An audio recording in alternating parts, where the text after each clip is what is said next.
Psst, bata, gusto mo ba ng pancake? Oh, para sa'yo. Tamang-tama, nagugutom ako! Mag-iingat ka palagi, ha? Sige po. Anak, patay na pala yung kapitbahay natin. Na-aksidente daw. Yung palagi naka-jacket, Nay? Oo, anak. Kaya ikaw, mag-iingat ka palagi, ha? Ha? Paano patay eh? Nakita ko pa lang siya kanina.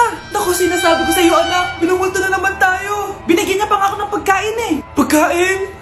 Huwag mong kakainin yan. May masamang mangyayari sa'yo. Ano yun, Nay? Kinain mo? Anak? Sinasabi ko na nga ba eh. Papatayin na kita. Huwag mo ko patayin.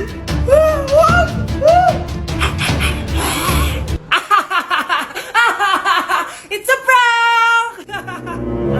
Punyeta ka? Prank-prank ka pa ha? Maglinis ka nga. Sige po, Nay.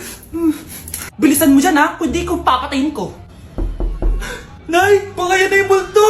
Kumakatok na. Ay, anong multo-multo? Delivery yan. Nag-text siya sa akin. Ay, andito na order ko. Delivery. Kuya, okay ka lang ba? Hi, neighbor.